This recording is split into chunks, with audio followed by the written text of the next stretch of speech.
ni kali sana kunasa hawa wazee na vijana. She made history as Kenya's only winter Olympian, the first African woman to compete in alpine skiing at the highest level, the Olympics. But now, in an ugly turn of events, Kenyan-born Sabrina Wanjika, who currently lives in Austria, may be forced to hang up her skis, not because of injury or age, but due to lack of funding and support. This despite the National Olympic Committee of Kenya receiving billions to support athletes like her. KTN's editor Francis Ontomwa spoke to a disheartened Sabrina from her home in Austria. Take a look. When Sabrina Wanjika first wore Kenya's colors on the slopes, it was with pride and purpose. She is Kenya's only alpine ski racer, a trailblazer who has competed at the sport's highest stage and flown the flag with distinction. I started to represent Kenya when I was 16 years old in Lillehammer at the Youth Olympic Games. Born in Kilifi along Kenya's coast, Sabrina left for Austria with her mother at the age of 3. Her Austrian father introduced her to skiing, a sport far from the Kenyan norm, and it quickly became her passion and escape.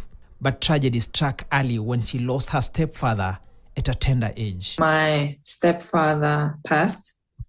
That was a big lesson for myself because I learned to stand up for myself, to take responsibility for my life, for my steps, because he was always by my side guiding me, and he guides me. At just 27, Sabrina should be preparing for another Olympic run. Instead, she's contemplating retirement. She says she has funded her own training and travel for 11 years at a personal cost of over 12 million Kenyan shillings, with little to no financial support from the National Olympic Committee of Kenya. Yeah, the Kenyan NOC always promised us to get us the financial support before the seasons. So they told us to keep going and they are looking for the budget and everything.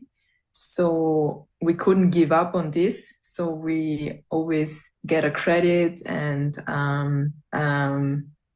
to finance the upcoming season. So, and that was the main problem. Exactly. KTN has seen receipts documenting her expenses. Letters from NOC officials show repeated promises, but no concrete support. In this letter from outgoing NOC Secretary General Francis Mutuku, he writes, "While there has been a change in the NOC leadership, I want to assure you that the matter has been tabled and remains one of the top items under review during this transition period." This situation could raise eyebrows internationally. Last year, the International Olympic Committee IOC increased Kenya's annual Olympic solidarity allocation, giving the country over 83.5 billion shillings to enhance athlete-centered programs. Funding, Sabrina believes, that should trickle down to athletes like her. What would be your message to NOC at this point? To take care of the athletes and to listen to them. NOC's newly elected officials have written to KTN promising to issue a comprehensive response. Sabrina first flew Kenya's flag at only 16 during the 2016 Youth Winter Olympics in Norway, and 2 years later, she would write another bout of history in South Korea, becoming the first Kenyan to compete at the Winter Games. Now, her Olympic dreams hangs in the balance, staring at an uncertain future, with a damning anticlimax threatening to define her once promising career.